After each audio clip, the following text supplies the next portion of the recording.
It's wonderful to see everyone gathering in the Zoom room and in the physical room for this year's annual Bracke Lecture. And we're delighted to see John Bracke here with us in the Zoom room and welcome him. The Bracke Lecture Series was inaugurated in honor of Professor Bracke and his wife, Mary Bowers Bracke, upon their retirement from Eden Seminary in 2012.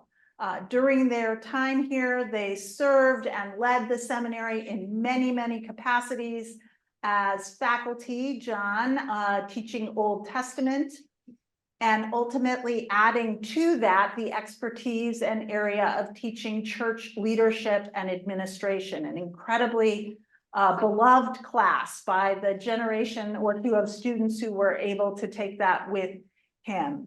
And he also served as our academic dean, dean for academic life, and for a period of time with a couple of other gentlemen as one of our three co-presidents, the Trinity of presidents.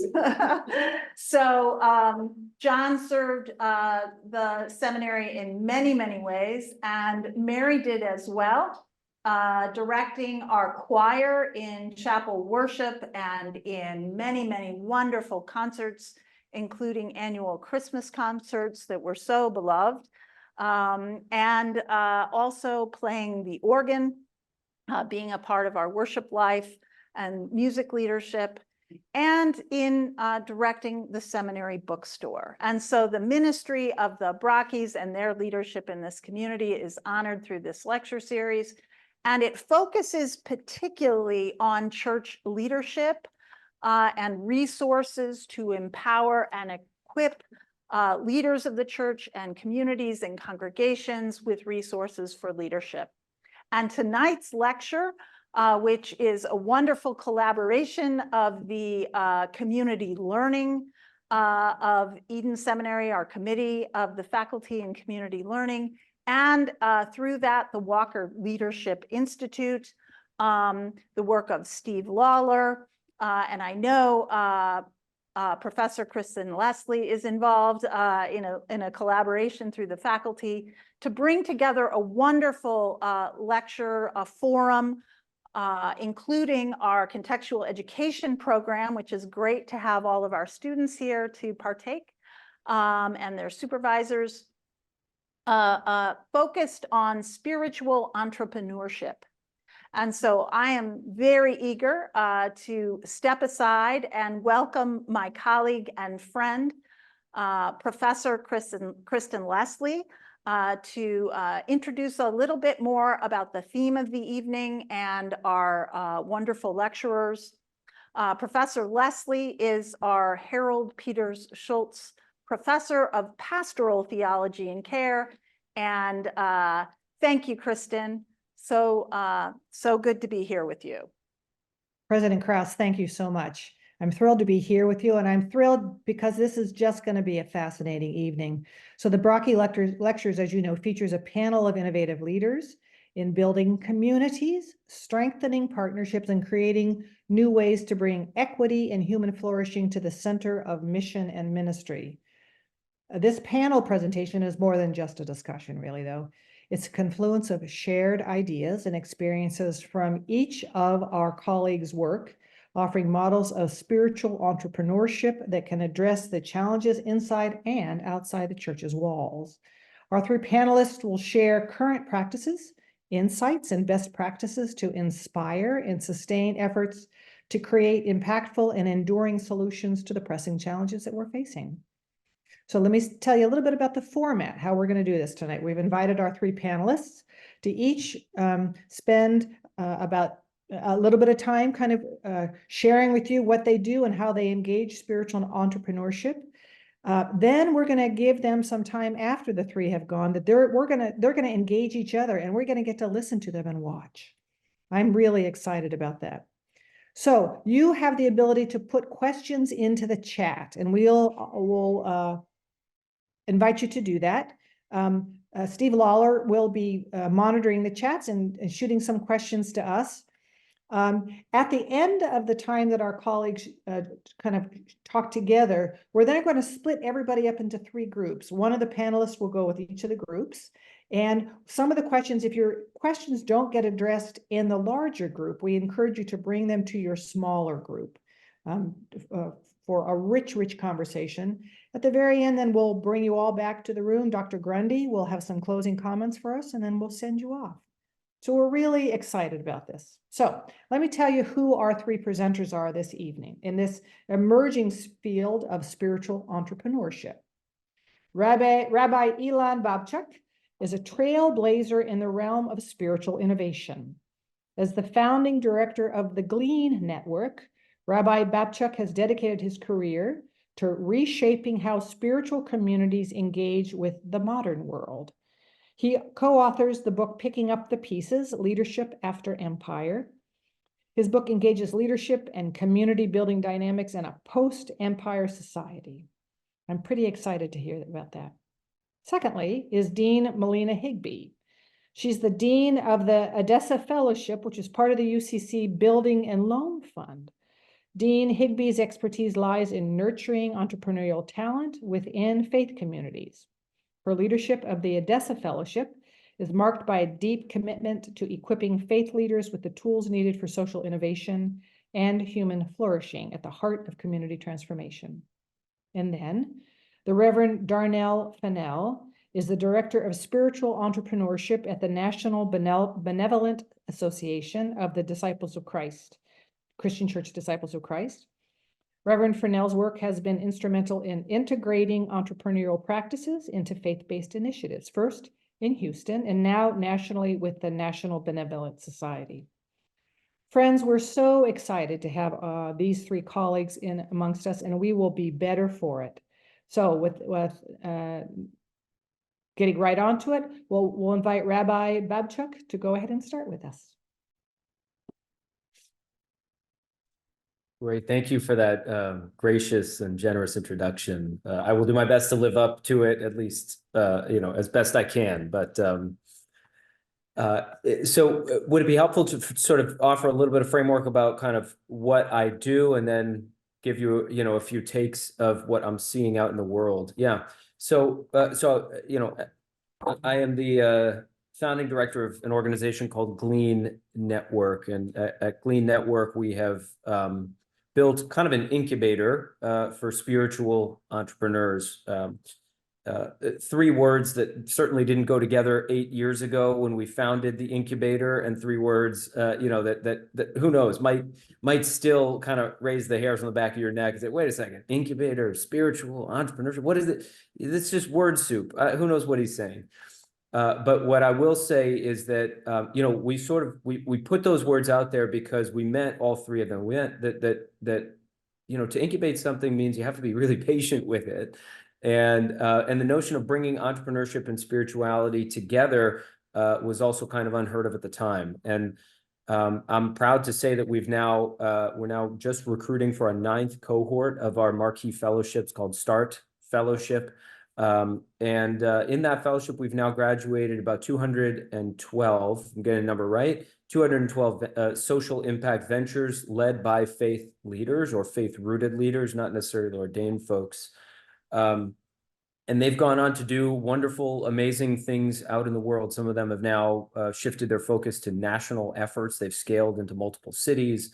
Others have left their mark more in local communities. And some of those 212 are no longer around. I mean, let's be really honest. If we had a 100% success rate, I'd be, who knows, I'd be in a different panel discussion somewhere else, but I would be trying to learn from all of those 212 people to ask how they did it, because I certainly don't have the secret sauce.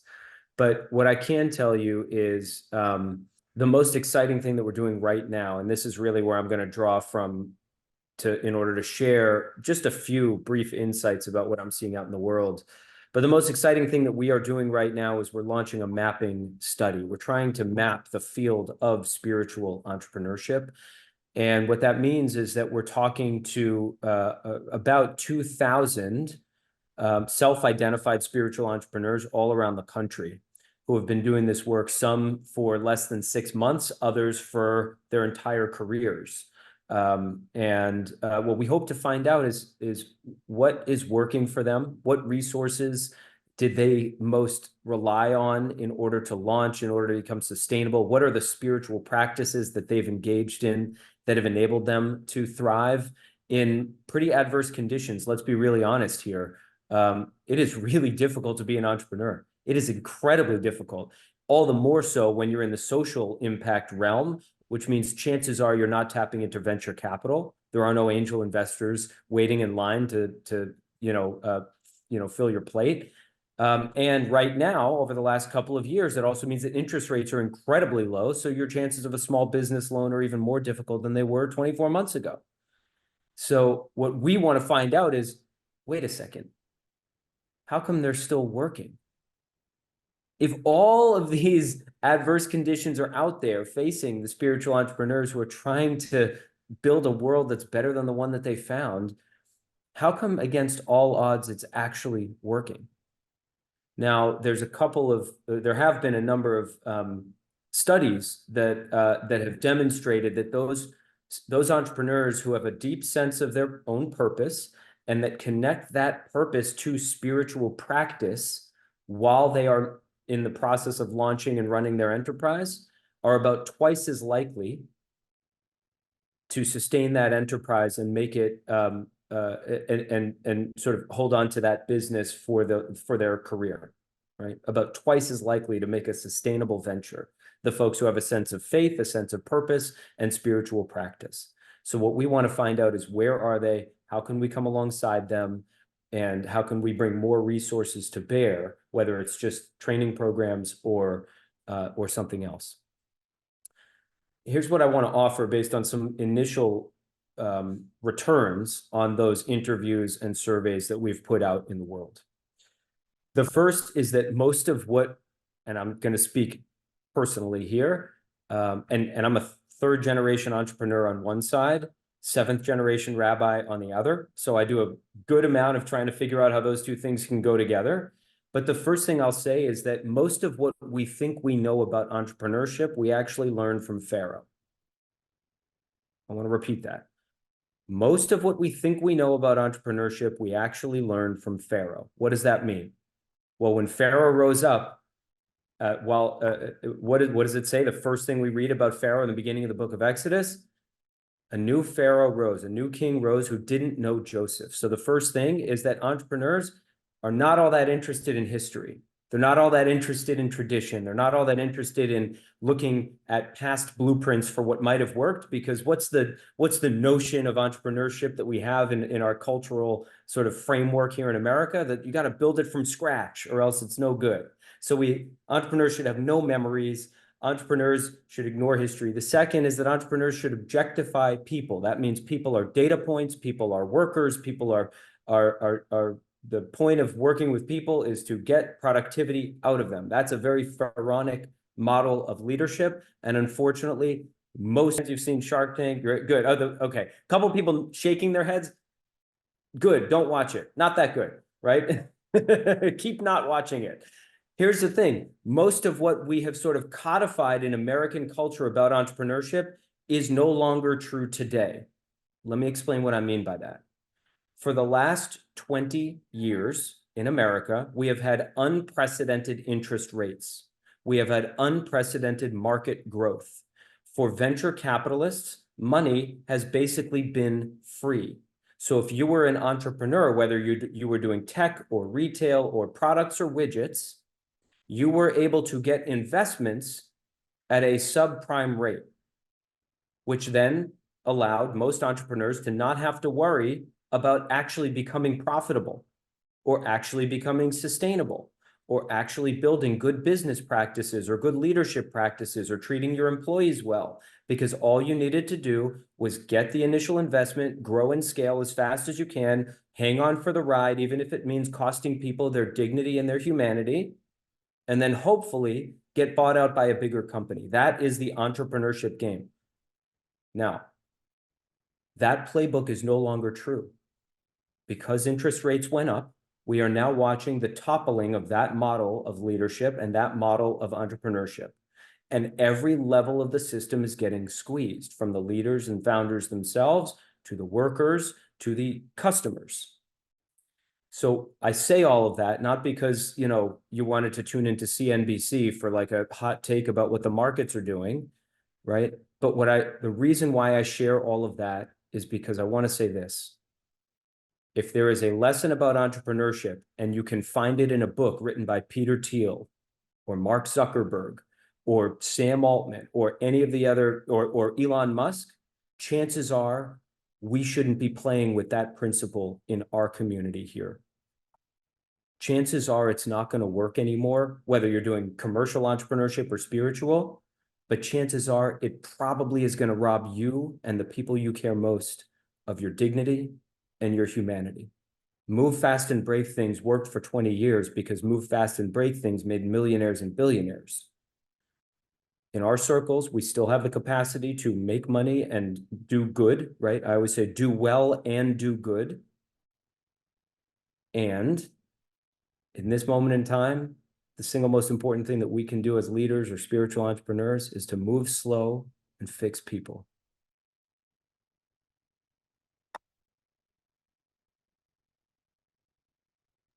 All right, thank you so much. Such words of wisdom. Move slow and fix people. I like that. So let's turn to Melina Higby. Good evening, everyone, and thank you for having me. I am Melina Higby, and I work for the UCC Church Building and Loan Fund, and I am the Dean of the Eden Fellowship. And we are a spiritual entrepreneur fellowship. You made me go behind Rabbi Elon, which is a tough act to follow, but I'll do my best. So the Eden Fellowship was founded in 2018. And for us, it was about being able to eradicate poverty within communities. And we knew we could not do that alone.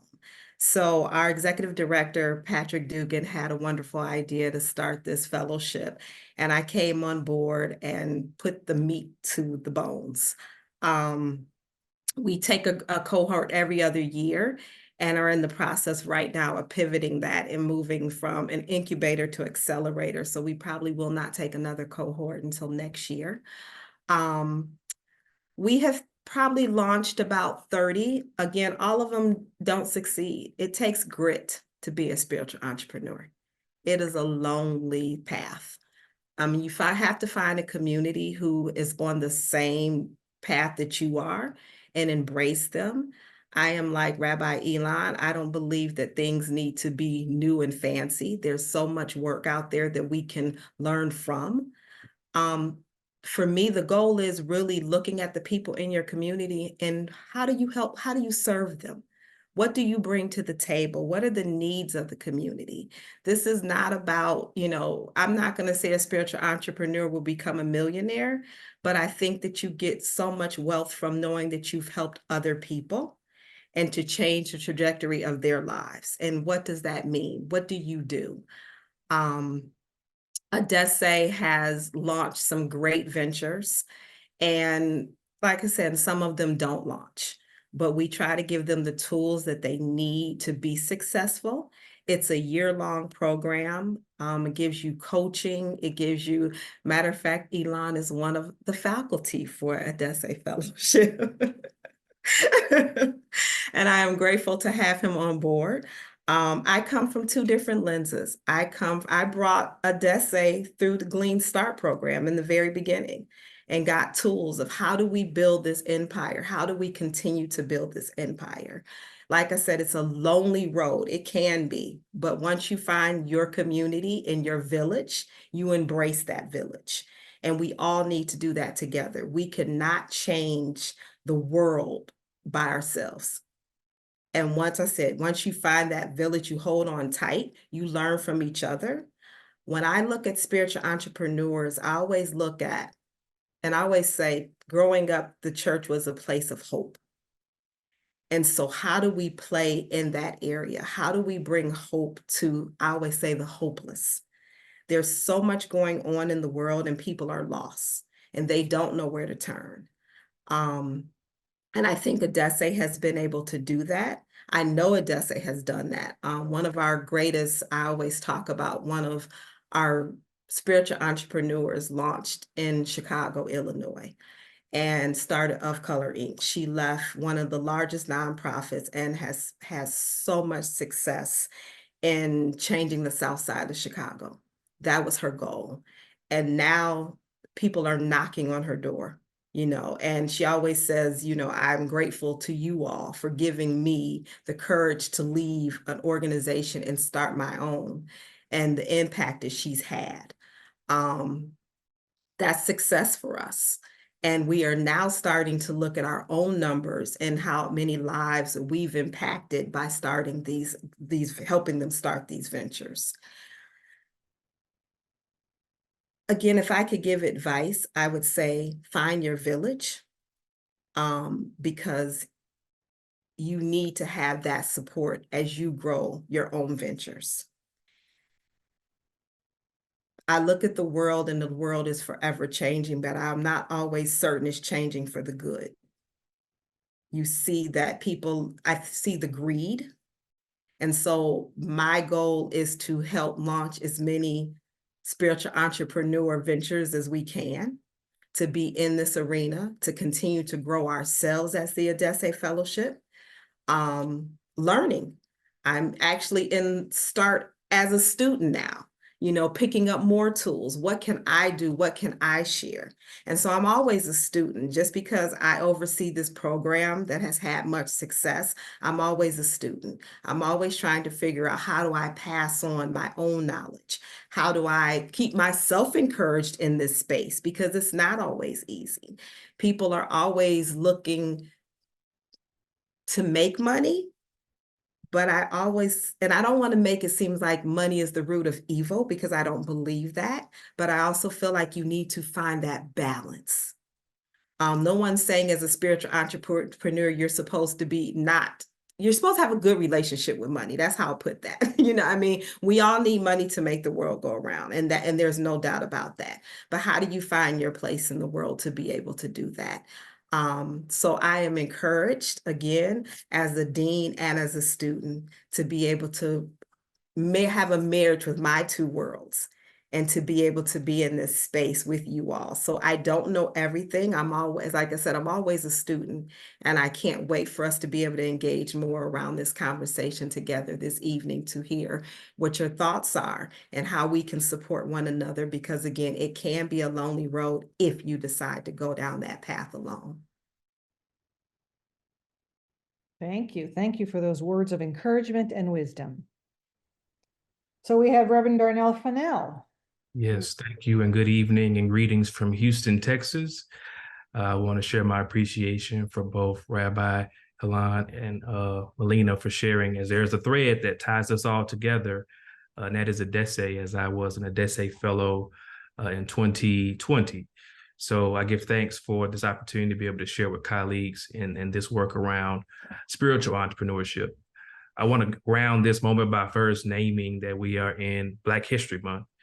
And as a way of kind of situating my offering to this conversation, is to be able to name that, although we often, me included, sometimes share that I use the word social entrepreneurship. That's my title as the director of social entrepreneurship. However, I see the word social and spiritual as synonymous, for God is concerned about the real needs of individuals. So I'm not going to get bogged down in language, but know that if I use the word social enterprise or social entrepreneurship, I see the same truth and the same goodness that the word spiritual offers as well. It's just not necessarily the common word that we use in my context.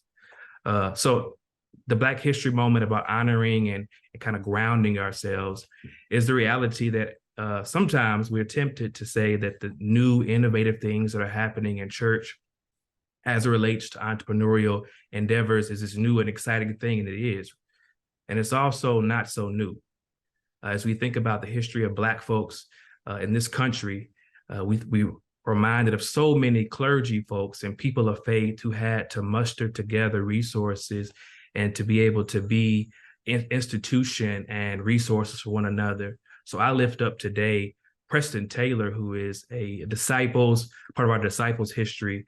And he is one who's known as a businessman, a clergy person, and a philanthropist. We don't often put those words together, right? A businessman, a clergy person, and a philanthropist.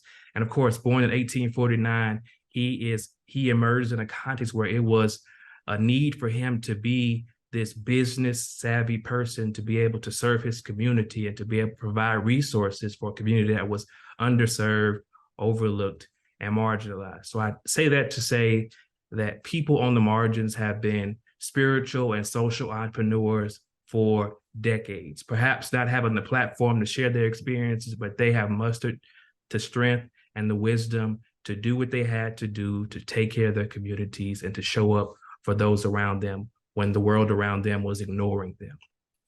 I want to also start by saying, if we kind of go back to 2013, when I was finishing up my last year of seminary in the Bay Area at PSR, and I remember looking for coursework, practical coursework that will prepare me not solely for my pastoral care skills and my theological reflection skills, but also being able to provide me with some practical skills as a leader that would help me to be a strong nonprofit leader, to be a community organizer, just things that weren't necessarily in the course curriculum at the time. And of course, to my own frustration, there were only maybe a few courses held here and there that provided those practical skills.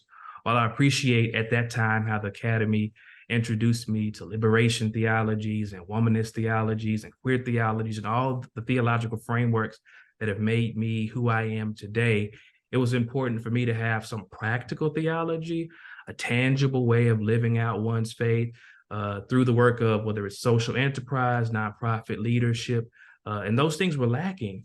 And I'm grateful that post-seminary to be able to be connected with spaces like Eden that were able to walk alongside us and provide for us wisdom and insight for things that unfortunately I wasn't able to learn while in seminary. But I think it's, of course, important conversation, important content for us to be bilingual, to both know our theological language, but to also know language that goes into what we might call secular world, whether it's business, nonprofit leadership, and that these terms don't have to be scary terms, but they're terms that are sacred because we make them sacred, because we redeem those terms and use them for the good of creating a more just and loving world for all. So that feeds into this moment of leaving seminary, pastoring a new church, and also as a new church planter, seeking to start a social enterprise. My Eden project was a social enterprise that was located in Third Ward, which is a historically Black neighborhood in Houston that's currently being gentrified. And the hope was to create a co-working space to allow Black businesses and Black leaders to continue to have space to thrive in their community and have accompaniment as they attempted to remain in their community. Of course, during this time, 2019, then we have 2020, the pandemic hits, when people wanting to be together was no longer a thing, right? So the idea of a co-working space in 2020 wasn't the most safest or the most comfortable thing for people to want to engage. So I watched an idea that we worked very hard, slowly kind of crumble and not really be able to return or make a pivot post the pandemic. Some may say that's a failure. I would say it was a moment of a lesson learned, a lesson that sometimes life just happens and we have to do our best we can to pivot. And sometimes those pivots are just not really possible. But with that wisdom and with that learning, I was able to take on a role at the MBA, which allows me to walk alongside other social entrepreneurs, resourcing them in their early days of ideas, providing education, inspiration, and incubation of ideas. It's important for us to really, again, to accompany people in deep and meaningful ways. And in doing so, it helps them to understand that they are not alone, because as it was said earlier, it's important for people to have community, that peer support. But in the midst of peer support, it's also important for people to have education that meets their needs. So our process is very much a customizable process where we allow the entrepreneur and where they are in their journey to help shape what resources we are bringing to them, whether it's financial resources, as well as education, coaching, and consulting. wisdom that I would just share from this experience is that I have served primarily folks of color, and just knowing that, as we know, in the larger world of venture capitalists, more secular new start businesses, 3% of venture capitalist funds actually reach Black folks. So if you put that in the context of venture capitalist secular world, one might imagine, well, how does that look in a more of a faith world, nonprofit world? And the reality is just as bleak, that folks of color are lacking access with their great ideas as they are seeking to serve their communities, as they are doing work that emerges from their own context, being the agents of change in their communities, but lacking the resources, lacking the capital to be able to sustain that good work. And it is quite saddening to know that when people are called to do great work, but the missing piece is capital and access to capital that allows their work to live on and continue to touch and impact lives. So I'm always entering into this conversation from a lens of equity and a lens of making sure those who've been historically marginalized have access to the resources they need to be able to serve their communities and thrive. Final piece, social entrepreneurship. I understand that as hearing the cries of God's people, as Moses did, and the entity emerges because you have heard the cries of God's people. I want to make sure in this seminary context where we have future leaders emerging, they recognize social entrepreneurship is not something that we do in order to gain church attendance, in order to make sure we can maybe beef up the budget. No, we do it because we have heard the cries of God's people and we are responding to that. Now, that doesn't mean as a byproduct of that, things could shift in your context, but that is not our goal. Our goal is to make sure that we respond to the cries of God's people as God leads them into a place of liberation and hope. So I want to lift that up and speak that into the room, as that is essential in this looming era of spiritual entrepreneurship, that we understand that it's rooted in the cries and the pains of God's people. That is powerful. Thank you. Thank you, Reverend Fennell. That was just powerful. So I'm wondering, we have heard the richness of the work that you have done, and Reverend Fennell, you gave us a bit of a touchstone as an example of one kind of social enterprise. I'm wondering if the three of you would be very quickly be willing to kind of give an example of a spiritual or social enterprise that might surprise us, but doesn't surprise you.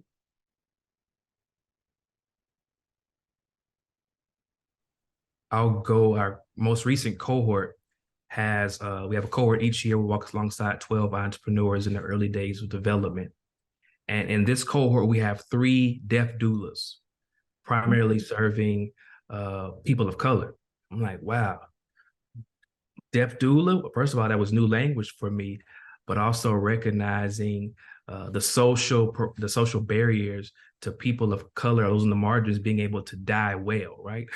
And that has been a fruitful enterprise to watch emerge, and as they continue to serve those which they're called to do. So deaf doula as a social enterprise has definitely been one that has surprised me, can be an uncomfortable conversation, but definitely one that there is a need for it in our communities. Wonderful. Thank you. I'll share Reverend Maurice Winley, who is, he's at a place called the Soul Saving Station for Every Nation. It's in Harlem. And he founded an organization called the Living Redemption Youth Opportunity Hub. He was in our second cohort, actually. So this is almost 7 years ago. He was somebody who, and he shares this story. I actually wrote a chapter about him in the book that we just put out. But he was somebody who was in Supermax prison at age 17. Judge told him, "You are a cancer to society." And he came out at 21 and said, "What happened to me, the way I got caught up in the system," and he took ownership for his part of it, but it was a system, and it still is. He said, "The way I got caught up in the system, I do not want that to happen to any other young men in my community." And he dedicated the rest of his life to doing that. He became a pastor, took over as an associate pastor at his grandfather's church, and founded Living Redemption Youth Opportunity Hub in order to do so. Now, when the goal of it is to essentially break the pipeline from schools to prisons. And he set up meetings with the police commissioner, with the school superintendent, with trying to get all of these system heads in conversation with each other. And you know what they said to him? They said, not only are we not coming to your meeting, but you have to get out of the way because we know what we're doing and you don't know what you're doing. So you have no business trying to organize a meeting with us. You know what happened 3 years later? The police chief co-signed the grant proposal that yielded $10.6 million for Maurice's project. That was just one grant that came in that year. That was 2 years ago. Because the program is so successful and it feels like a revolutionary approach. But the simplest way about describing it is he came up with a concept called credible messengers. He said, I shouldn't be the only one who can tell you what's what and who can invite you into a path of greater meaning and purpose and fulfillment in your life. I want you to talk to people who learned the hard way like I did. So he found formerly incarcerated individuals who go out and have conversations with young men, give them what to do, give them jobs, give them community, give them a sense of purpose and a sense of meaning. And while it was never his intention to scale into every single borough and get throughout the whole the state, it is now being adopted by multiple additional boroughs, and he can't hire credible messengers fast enough. Right? That's Reverend Dr. Maurice Winley, one of the most amazing people I've ever met in my life. Thank you. Thank you. So in our last cohort, and she didn't quite get it completely off the ground, but the idea was she was in church one Sunday with her partner. And the pastor said, we need someone to take a child that's going to be born to a mother who is incarcerated. And she looked at her partner and said, is that us? And they signed up. So they took this baby into their home. And so now she's trying to start a village of intergenerational. So it's the mothers who are coming out of being incarcerated, these babies who maybe the moms had them when they were incarcerated, maybe they lost them because they got caught up in the system, and then looking at the elders. So you have this intergenerational village that's trying to be created because we all are tied to one another and we all need one another. And so they are still in this child's life 16 years later. She just turned 16, and they've really become grandparents to her and created another family for her and her mom. Her mom is out now. So that was something that it was like, wow. So we're still working with her to try to help her acquire land. There's a woman, she's actually in Virginia, and there's a woman who has a home that she's had forever. And I told her, I said, if I was you, I'd just go to her and pitch what you want to do and ask her. I said, she doesn't need the land. And to me, I think she's holding on, waiting for the right thing to come about. And that right thing could be this. So I thought the concept was a wonderful concept. And I still keep in touch, and she's slowly but surely, she's got her board, but slowly but surely still trying to acquire her land to be able to create this space for the incarcerated mothers coming out and their children. What amazing examples that you describe of big hearts that are being put to creative efforts. That's pretty phenomenal. So imagine that we have all gone to coffee or tea or cocoa or your drink of choice, and the three of you are just sitting around talking about your work. And there's about 40 of us who are just listening in. What would you talk about? We want to invite you to talk with each other and let us listen in.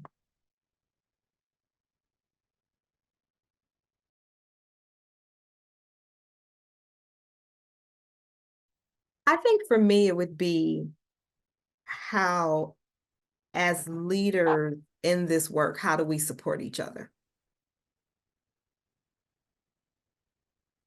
Because we don't have to do this work in isolation. And again, it was interesting that Steve Lawler picked the three of us who are connected. But again, I think that having the support of each other, because I think then we reach the masses. Again, I am in the START program, and I had a young lady who wanted to be in a DESE, and I had to, table a DESE for now. So she's now in the START program. So it's like sharing, and I think that it was a great fit for what she's doing. And so, like I said, for me, it'd be like, how do we support each other in the work that we're doing? I think that's the question. We're having a coffee, right? Like we're sitting around the table. It's, maybe 5 years ago, maybe 6 years ago, we'd be really scrambling to find people who wanted to throw their hat in the ring and join one of our fellowships, right? But we're in a world right now in which conservatively, about 1,200 faith leaders are leaving ministry every month. Right? And it's not because they just woke up one morning and thought, I just don't really feel a sense of call anymore. Right? That's like, there is an outpouring of a sense of call, right? There is an abundant, there is too much of it in the world right now. Not that you can ever have too much sense of call and purpose. So there is no shortage of people, right? And that's one of the most beautiful things. We're talking about kind of, let's do things the opposite of the way that entrepreneurship, commercial entrepreneurship, Silicon Valley would do it. It's like, okay, well, great. Why don't you put 3 directors of, critically important fellowships in this field to work together? So I guess my question would be, I don't think there's a scarcity in the realms that we work in. I don't think there's enough capital out there. I think, especially as what Darnell said before, I want to double click on that. There's absolutely not enough capital out there for the folks who need it most right now. And I guess the question I would ask, if we were just riffing around a little coffee shop table, is let's imagine that the ideas we're playing with here are actually going to take root in the minds and hearts of the folks who do control a lot of the capital inside the faith space. And let's imagine that some of that funding was going to come through. And why don't we ask ourselves the magic wand question? You ask every entrepreneur, if you had it used to be if you had $1 million. Now it's like, if I had $1 million, what would I do? I don't know. I'd pay my student loans, right? But no, it's like, if you had 10 million, 100 million, if you had unlimited time, what could we do working together, not competing with one another, but what could we do in this field if that sense of abundance was really felt and if it actually came through? That's the question I want to riff on with the two of you. Appreciate that question. Again, I have been thinking a lot about access to capital as our own organization is preparing to launch this year impact investing initiative as a pilot, some of our previous cohort members. So that's something that I would love to, be and talk with you in the future about how that works. But in the meantime, if that magic wand happened, those resources were unfolded to be able to have access, I would have excitement, right? That's great. Money is now moving, but I would also have a little bit of fear and caution, right? What happens when largely white institutions get an abundance of money and it's time to distribute, right? Will there be equity? Will there be any social analysis on how we all come to the table? Will it be based upon similar models that, as we say in the business world, what you have done from a successful portfolio versus a faithful portfolio? Maybe you don't have the successful marks that look like traditional marks of success, but you've been faithful at the work. Perhaps you haven't had access to the same things your counterparts have had. So I would be excited, but I would also say it would be important for us to have a training, a new way of thinking around how we distribute funds in a way that is equitable to those who've been historically marginalized, and making sure also we prioritize those who are serving the communities that they are part of, right? So sometimes we have organizations that somebody comes in and great, we give thanks for that, but we also recognize that can be a dangerous thing when people come in with great ideas and not from the community. So I would definitely want to prioritize, like I said, folks of color and folks who are serving their communities So that would be my magic wand. Let's make sure we distribute the money in an equitable way. Yeah. Yeah. Like, are we going to have the right metrics of success? Like if we can have all the spiritual practices we want, right? If we can, but if we don't have the metrics of success, a shared alignment on what is success, what does it really look like? Then the capital is going to come.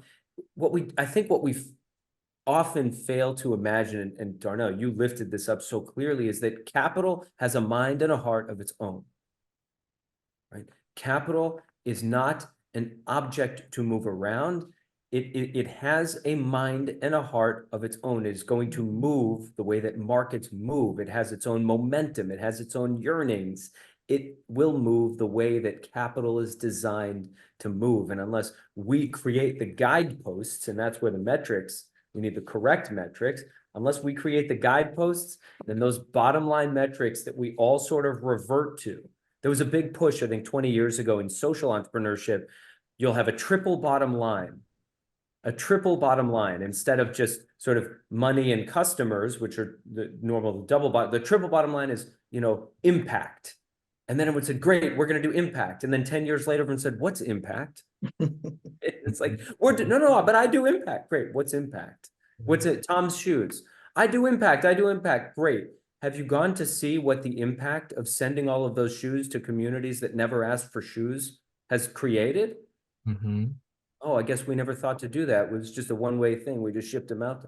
Oh, okay. Well, it's destroying the microeconomies. So let's look at it. So yes, like echo that 100%. We need new metrics. And if we don't have the right metrics, capital is going to do what capital does.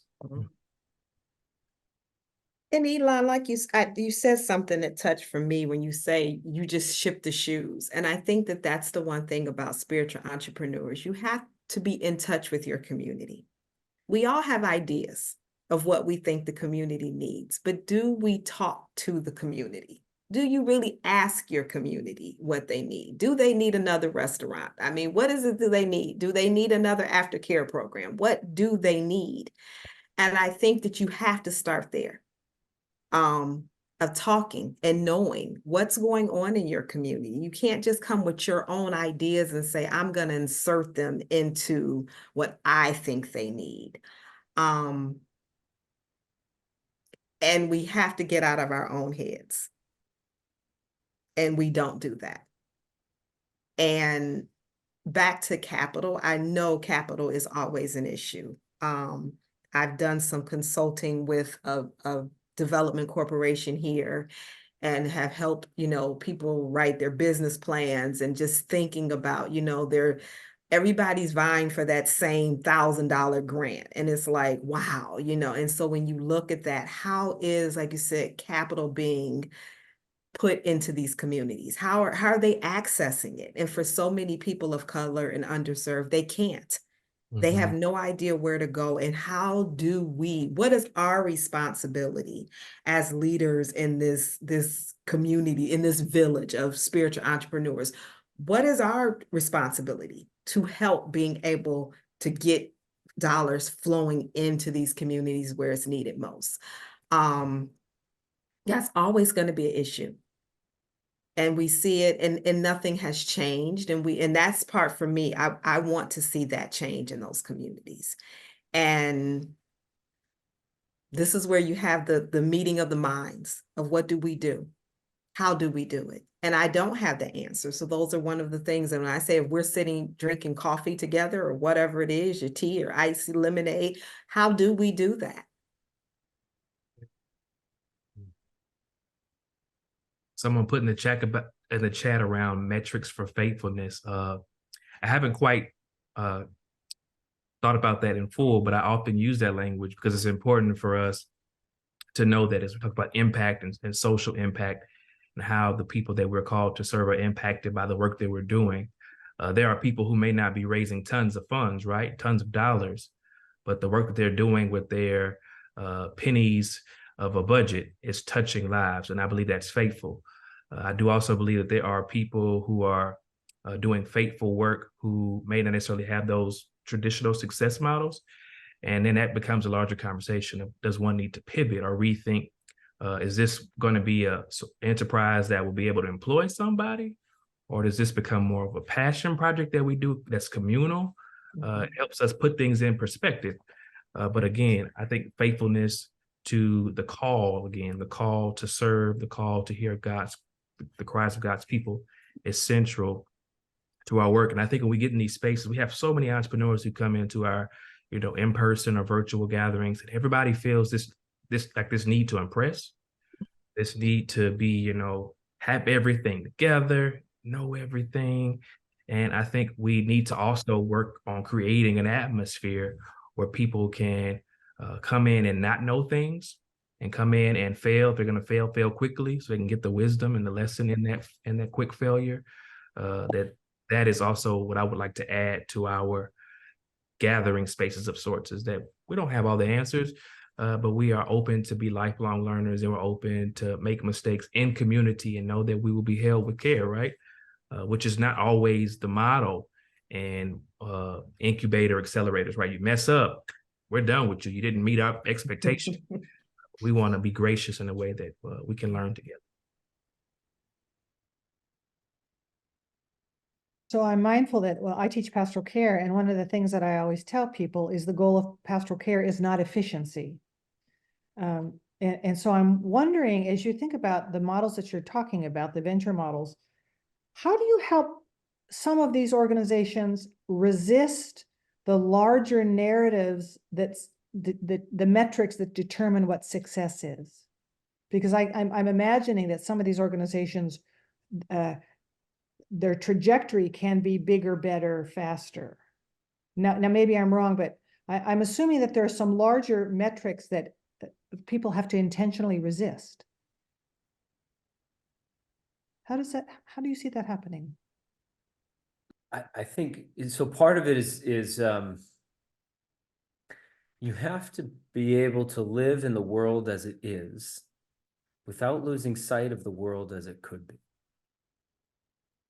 And that's true for anything, right? And I think that's the first piece. So in the world as it is, capitalism is, what did Churchill say about democracy?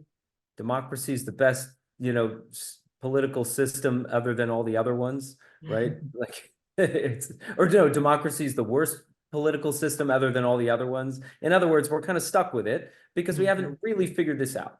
So what would I say about the markets? Well, perhaps capitalism is the worst system other than all the other ones for now, right? Everything is for now. Everything is for now or not yet. So what I would say is that means you have to, sometimes that means not necessarily abiding by the rules of capitalism, but being willing to live inside of that system with a vision for something better for long enough and well enough that you can sustain yourself and your venture inside of that system. Right. And so there is an unfortunate truth to the fact that we are going to be subject to shifting interest rates. We are going to be subject to shifting expectations, capital, empire expectations about growth and scaling. And we have to not be willing to internalize those expectations, because the converse of that internalizing is that, oh, you mean you're not good enough if you haven't scaled. You're not good enough if you aren't making enough money. You are not. So that means we have to be willing to ask ourselves, what do I need? How can I sustain myself? What would life in a content mode be for me in this moment? Right? For some people, no, I'm not going to eat ramen soup for 3 straight years. Like the sodium levels alone are going to take 5 years off my life. Like, but we have to ask ourselves, what are the sacrifices we're willing to make to work inside of that system? Now, that might mean that in your heart of hearts, you're an anti-capitalist. I'm responding to one of the great questions here in the chat. You might feel that you are anti-capitalist. You do not believe in the system, and we are still subject to that system until it is gone. And that might take many generations, which means we have to take the really patient approach. And it means we have to build our organizations within the confines and the constructs of that system without letting that system define us.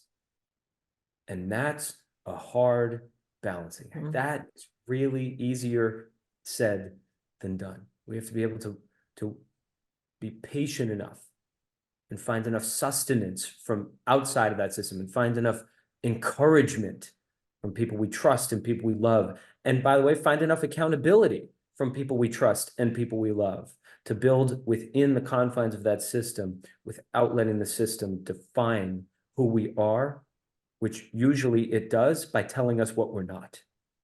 You're not big enough. You're not good enough. You're not efficient enough. You're not productive enough. You haven't earned enough money. System will tell you those things. You have to fend those off and be faithful to yourself, to God, to the people you serve, just long enough that you can build something that can transcend all of that.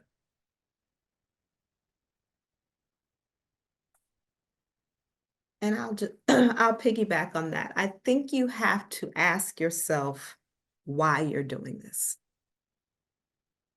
Why have you decided to go the route of a social or spiritual entrepreneur? Because it's not for the faint at heart. It's not. It takes a lot of grit.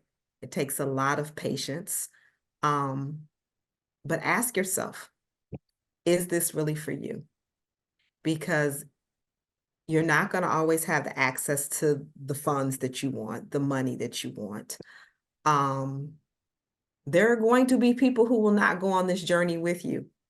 And they could be your loved ones or your friends, your inner circle that are going like, no, that's not for me. I'm not going to eat those ramen noodles for 3 years with you. You know what I mean? If you've got a partner, you've got to ask your partner, like, can you go on this journey with me? And that's being honest with yourself.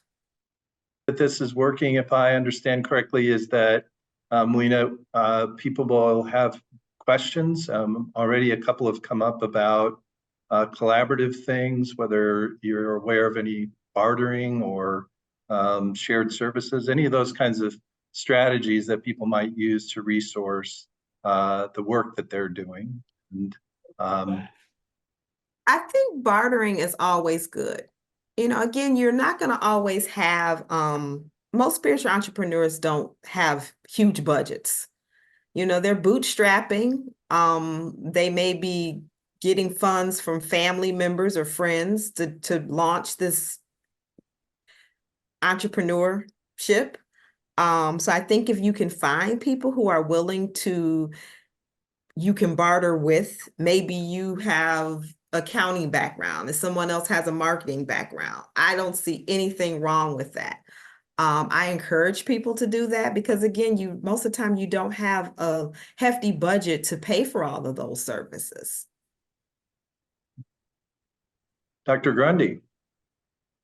I was just gonna say that we don't have, most of us don't have access to the chat.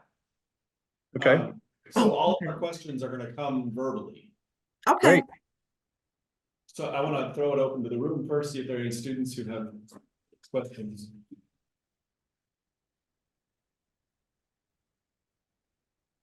So I'm going to encourage you to think about and maybe write down a question, because I got one I can start with. Okay. And I bring this question as someone who has spent some time hanging around with spiritual entrepreneurs, mostly, well, not entirely, but at least partly sort of in the speaker circuit, Okay. who teach other people about entrepreneurship and that sort of thing. And not all of them have the same viewpoint as the three of you. Okay. So that's where this question is coming from. The question is, in a world where prosperity gospel parades itself as spiritual entrepreneurship a lot of the time, and the propaganda of Pharaoh's entrepreneurship that we were just talking about, and all of the metrics that are always there and that sort of thing, in a world where that propaganda is constant, like we're going to live with those messages from the popular culture all the time about what success really is and that sort of thing.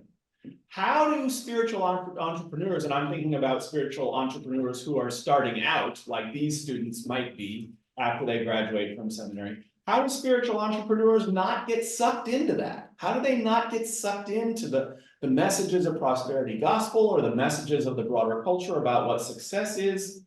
How do they avoid being formed by those influences as they try to sustain themselves and their ministries? How do you not get sucked in? I would say being very grounded in, again, in your community. Who are you serving? You've got to ask yourself that. I mean, it's easy for any entrepreneur to get sucked in. And I think that, again, having the deep conversation with yourself is why you want to do that work. What does that mean? What does that mean for the community that you're serving? Again, for me, when I look at church, it's always been a place of hope. And our communities are broken. And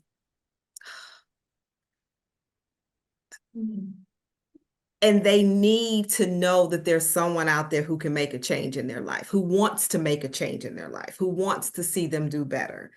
And you have to gauge your own success. I mean, what does success mean to you? Is success a paycheck, a large paycheck? You know, I would say for most people who go into ministry aren't gonna make hundreds and hundreds of thousands of dollars. So regardless if you're going to pastor a church or if you're going to start a nonprofit, because like the woman who I know who is finishing seminary, I think she's graduating, and she said, but I never wanted to do local church pastoring. She said, I wanted to get the tools I needed to go out and do something in the community. And I was like, wow, I respect that. She knew that church leadership wasn't for her, but how can she impact the community that she wants to serve? Yeah. So again, I think that if you get caught up in the propaganda of success, then you have to look within yourself and say, why did I choose this route? What made me choose the route that I chose? What made me go into the ministry? I think for us, we see a lot of people with Church Building a Loan Fund, where we not only do the Odesse Fellowship, but we also train pastors, you know, looking at the congregation. And I used to do stewardship. I used to work for the philanthropy department for UCC. And one of the things I would do is go into the churches, and they would get a little angry with me because they said, we've been here 150 years. And I said, okay, well, life has changed in 150 years. So why are you still in this community? Who are the people you're serving, and what do you bring? Are your doors only open on Sunday? And maybe when it's time for choir rehearsal, how is the church, how is the community invited into the church? How are they a part of your ministry? And what's the impact that you have? Here we go again with our impact and our metrics. And so we've really taken a deep dive into that. And again, I think that if you are looking, let me go back. You have to identify what success means for you, not what the outside world looks like. I appreciate that. I think about the conversation earlier about sort of checking on what the community needs. But what part of what I hear you saying is you can't just check with them at the beginning. You got to stay grounded in them. You got to stay connected with them, and that's actually an ongoing practice. That maybe can help you avoid getting sucked in, as well as having a clear sense of what success is for you.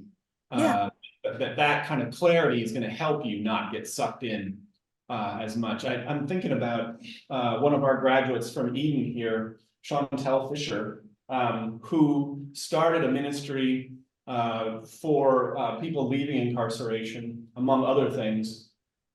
But when she came here, she was very clear of what she was going to go do. And it was one of those things where you encounter a student and you're like, okay, I hear you. I wish like you know exactly what you're going to do. That kind of drive seems to be part of what you were talking about as well. When you sort of say and get clear with yourself, like, is this for you? Is this your thing? Is this something that you're really called to? And she was, and she went out, she left Eden and started a ministry and has gotten these enormous grants and is just doing all kinds of great stuff. And that's not everybody. I know there are tons of ministries that are struggling and still doing really good things. But she's an example of someone I think who was the kind of person that you're describing that really has thought about why they're in it and stays in it. And I think the other thing is when I look at, we encounter young pastors especially, and I think it's easy to get discouraged. When you look at, you kind of mesh two worlds of what you think it could be and what it used to be. And how do you find that happy medium? How do you help sustain the church? And I think that part of what Church Building and Loan Fund also does in all of our work is looking at the buildings and using your building as an asset. How do you open your building? What can you bring into your building? And that also goes with the spiritual entrepreneur. That doesn't have to be a person. The church can be that vessel and offer, those different programs that's still serving the community. Maybe you have a kitchen, that you're not using, and being able to say, hey, we have entrepreneurs amongst us in the pews. And how do we say, you could use this space? And we don't, people don't want to have those conversations. It's kind of like, nope, we've done business this way and we continue to do business. But again, that's why we see our churches are empty.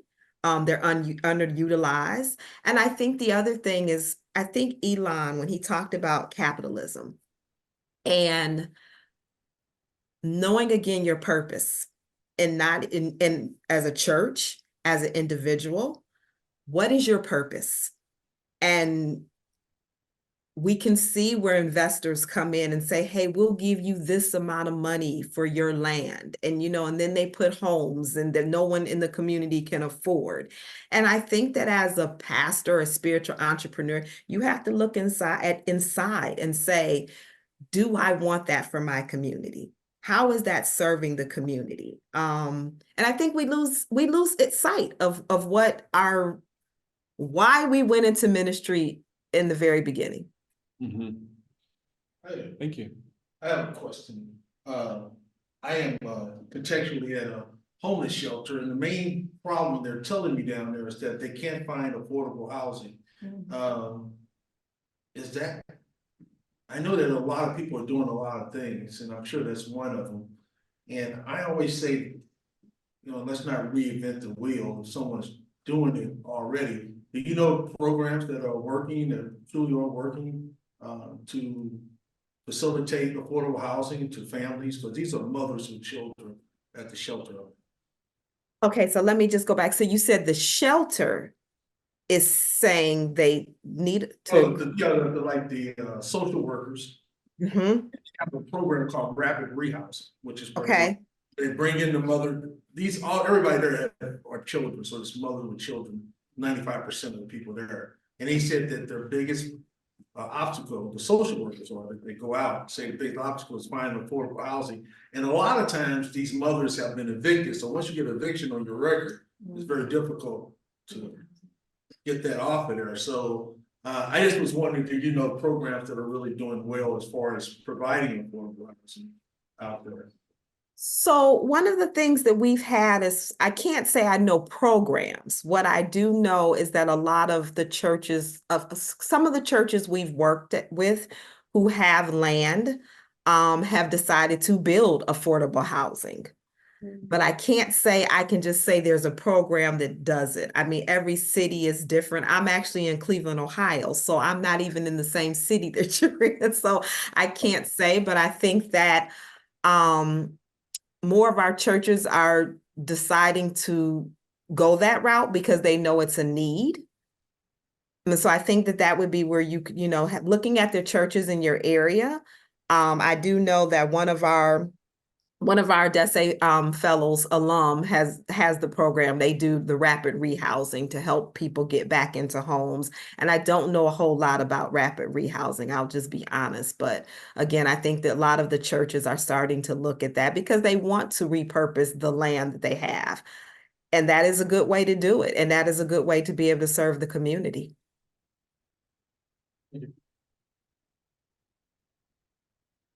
I have a question. Mhm. Should a church say invest in the 501c? Well, we do have churches who, so you're saying having that other arm, a 501c and a church. A lot of our churches do that. They create CDCs, community development corporations, and have another arm for the church. I think that is a route to go, but again, you need to decide what the reason. Why are you doing that? I mean, what is your purpose for creating the CDC or a 501c3? And I think that is that's a whole nother conversation. I mean, it can be a good thing, but I think also engaging, once again, I'm going to always say, go back and engage with the community before they step out and do that. You know, what is it that you're going to provide the community when you create this CDC or this other nonprofit? Thank you. You're welcome.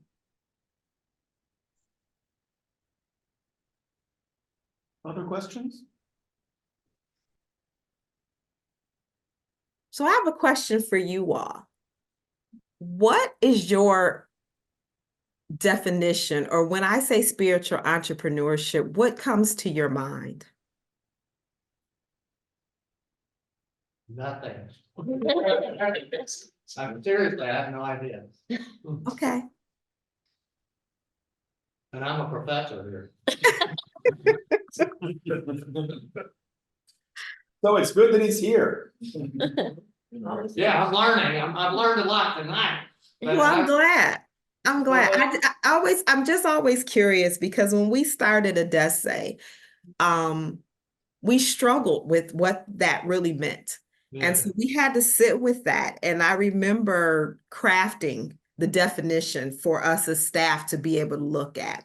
And so what we created was spiritual entrepreneurs are leaders seeking to embrace the abundant opportunity in today's shifting religious landscape by building new ventures that work toward character formation, human flourishing, and communal well-being. That's good. Put that in the chat. Yeah, can you like put that in the chat?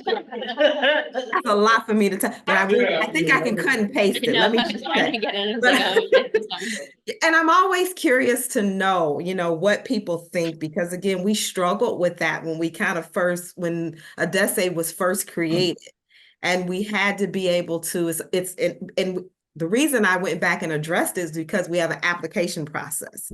And I said, we need to look at this and make sure that people understand what we're saying to them when we talk about this, because it's easy to throw, it became kind of like the buzz, social entrepreneurship, spiritual entrepreneurship. And it's like, what does that mean, people? Like, what does that really mean?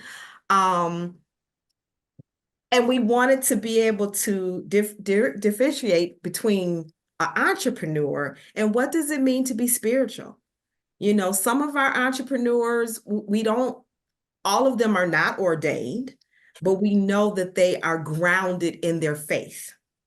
And they want to have again, our buzzword, the impact on the community. They want to know they're making a difference in their community.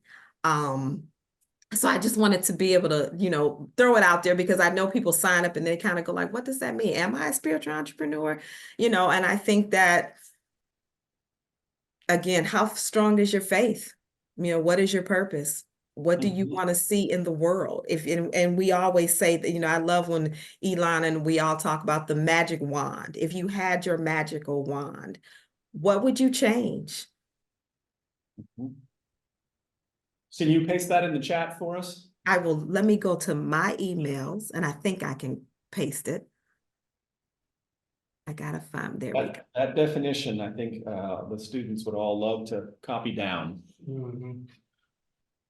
Let's see if I have a question. When you were talking about, man, I'm trying to find like the exact. So as a social enterprise, the what's called is what the spiritual entrepreneurs are using? I mean, or, you know, is that the entities together, or you should explain the thing with social enterprises and social and spiritual entrepreneurs? I mean, I think that, like Darnell said, he kind of uses them interchangeably, you know, so you're saying, is it a difference between a social enterprise and spiritual enterprises? I don't think so. I Yeah. think it's really just, it's making the impact. So you want to make, so social, it's making the impact in your community. Sometimes we call them social enterprises, but it's still the same concept. What's the impact to the community that you are trying to achieve? Okay, thank you. Mhm.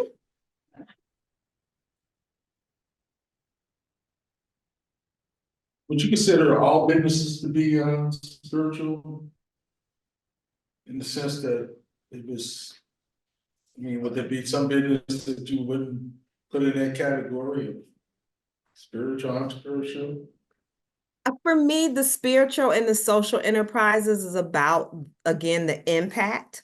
I wouldn't say, and I don't want to say that as an entrepreneur, spiritual entrepreneur, you can't make a profit. I don't want to make it seem like, oh, you know, we've got to have, you know, anything you have is red beans and rice and you've got to live in a hut. That's not the case. I think that for us, it's really, what's the difference you are making, again, in the community that you plan on serving?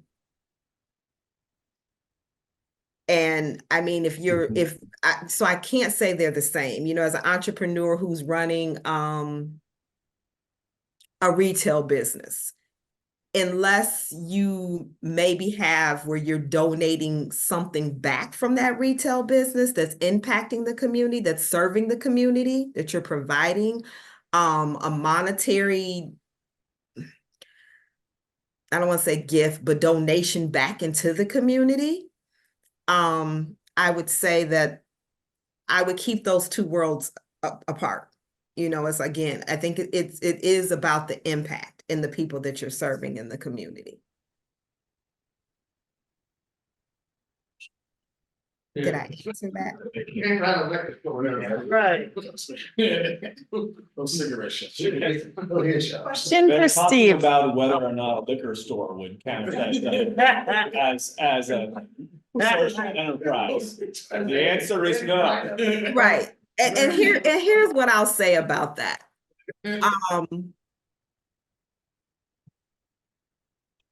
Liquor stores in the underserved communities bother me. They're predatory. And they are not doing any good. There's no impact. If the impact in your community is to keep everybody abusing alcohol, then you've served your purpose. But that is not the route. I mean, when I see those in the communities that I drive through, I want them all to get their liquor and get out. Because the impact is not a good impact on the community. Okay, we have 60 seconds. Hit the button. But you gotta say close all rooms. Now you have 60 seconds. Now I have 60 seconds, yeah. Yep, you got 60 seconds. Thank you so much. Yeah. You are more than welcome. I've enjoyed this conversation. I thank Steve for inviting me in. And like I said, we are all interconnected, and that's just hilarious that he picked the three of us. Well, we're grateful for Steve's connections. Yes, yes. That made that possible. His relationships with you all to bring this amount of talent together in one place. Thank you. It's been very instructive. There's Mercedes. Hey, Mercedes. Mercedes in Chicago. So I heard you all have students at Proctor this week. We did. Yeah, we got a bunch there. Yeah, I would have actually been making this call for Proctor, but I had a family health issue that I couldn't leave Cleveland. So I would have been actually in my hotel room doing this call from Proctor. Well, we are recording this so that our students who are at Proctor can watch it when they get back. Good. I hope they're enjoying Proctor. Oh, they are. I'm sure. How they are on Facebook. Good. Very good to see. So we want to thank our guest speakers for this evening for the conversation among each other and also with us. I know our small group, we continued to learn a lot, although I'm sure I could have learned more while in the other groups as well. There was part of me that was like, I'm missing all the other stuff. So I hope the other groups went just as well as ours did because we learned a lot. Appreciative to Steve Lawler for pulling these folks together and the other staff here at Eden. We appreciate Dr. Leslie for being our facilitator this evening. I hope that you took good notes, and we appreciate Sylvie's tech support. Absolutely. Couple of announcements of things coming up for those of you who are here. There is an event around community gardening that's coming up Speaking of entrepreneurial ventures. very soon, Tomorrow. the 21st, Tomorrow. Tomorrow. which is tomorrow. It says, The 20th, right? yeah, it says 21st. it says the 21st on the poster. So you can learn about that on Eden's website and sign up for that if you want. Going to be learning about community gardening, which can be a social enterprise depending on how you do it. Absolutely. And I also want to be sure that you know about our spring convocation coming up in April. The theme of that will be imagining sort of beyond the confines, beyond the box of white Christian nationalism. So we hope that you can join us for that. It's going to be a good event. Thanks very much to everybody. Appreciate all of your input. I hope some of you were as inspired as I was by what we learned this evening. Thanks very much. And for those of you who are in class, we'll see you next week. And all of our guests, it's so great to see alumni here and other folks as well, guests. So thanks a lot for being with us, and take care. Thank you for having us.